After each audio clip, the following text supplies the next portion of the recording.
It was Friday afternoon, and Arthur was relaxing. "Phew, no Mr. Ratburn all weekend," Arthur said. "Arthur," said Mom, "I just heard some bad news. The snow collapsed Mr. Ratburn's roof, and he has nowhere to stay." "Oh, too bad," Arthur said, his eyes glued to the TV. "I knew you'd feel that way," his mother said. "So we invited him to stay here." "Oh, okay," Arthur said, still watching TV. "Stay here?" Arthur ran after Mom. "Mom, what did what did you say?" Arthur stammered. "Arthur's teacher is going to stay here," sang DW, "just until his roof is fixed," said Mom. Arthur couldn't believe it. Later that day, Arthur told Buster the news. "It's too weird," Arthur said. "My teacher in my house, walking on my carpet, eating from my spoons, and touching my stuff." Buster agreed. "School is at school and home is at home. Because that's the way it's supposed to be." "Exactly." Arthur nodded. But his parents didn't understand. "It's just plain wrong," Arthur tried to explain. "It goes against nature." "The poor man has nowhere else to go," said Dad. "He's going to stay here," said Mom, "and we're all going to make him feel welcome." Arthur tried to imagine Mr. Ratburn staying at his house, but the picture in his head was too horrible. The next day, Arthur borrowed books from the Brain and rushed home to put up new posters. "What are you doing?" asked DW. "You wouldn't understand," Arthur answered. "Are you trying to make Mr. Ragworm think you're smarter than you really are?" "Go away," Arthur said. Then the doorbell rang. "Arthur." DW called Mom. "Come say hello." "Hi, Mr. Ratbite," said DW. "Is it true you torture kids?" "Here I am." Arthur cried. "Welcome." "Hello. Come in. Please take these up to your room, Arthur," said Dad. "He's staying in Arthur's room," sang DW. "I put your sleeping bag in DW's room," said Mom. "Hey, no fair," said DW. Mr. Ratburn saw the books on Arthur's table. "Those are my favorite books in the whole world," Arthur said. Mr. Ratburn said. "Trigonometry for fun. The double helix and you. Didn't you just borrow those from the Brain?" said DW. "I use my brain a lot," Arthur said quickly. "Mr. Ropeburns," said DW, "look what's under here." Arthur quickly leaned against the poster. "I think I smell Dad making a cake," he said. "Cake," said DW. She ran out the door. "Cake," said Mr. Ratburn. He ran out, too. Arthur sank onto his bed, relieved. Later, Arthur was watching the Bionic Bunny show. But, when Mr. Ratburn came into the room, Arthur quickly changed the channel. "You look different," Arthur said.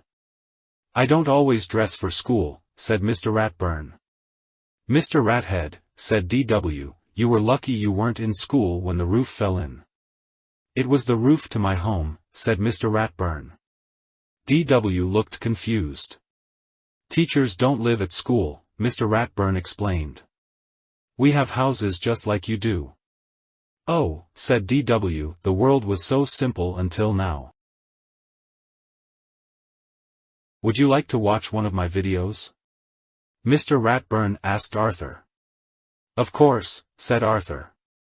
"I love educational videos." A cartoon kangaroo appeared on the screen. "Spooky Pooh," Arthur said.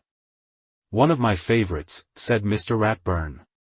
After Spooky Pooh, Mr. Ratburn covered Arthur's history book with a handkerchief and waved his hand over it.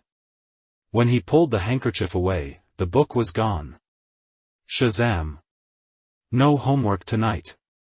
"Wow," said Arthur. Can you teach me that? Sure, Mr. Ratburn said. For dessert, Dad brought out a huge cake. I like it when Mr. Ragburp stays with us, said D.W. On Monday morning, Arthur's friends all shook their heads. Can you imagine Ratburn living with you? Said Buster. I bet Arthur's ready to run away, said Francine. Hey, Arthur, said Buster, you can stay at my house until Ratburn goes home. It's not so bad, said Arthur. He taught me a magic trick.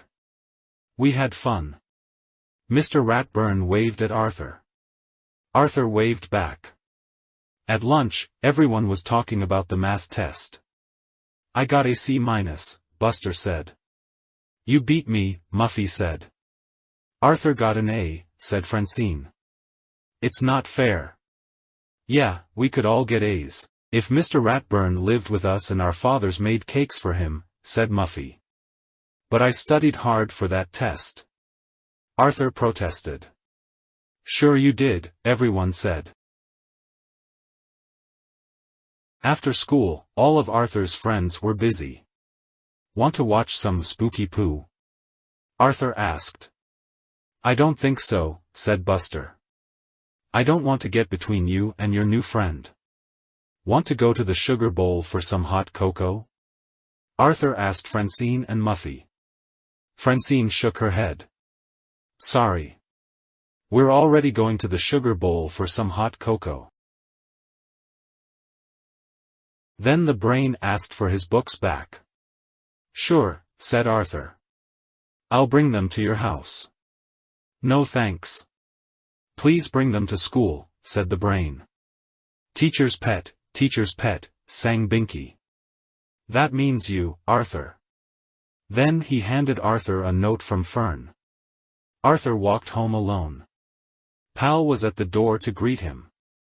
It's great to get home, said Arthur, and forget all about school.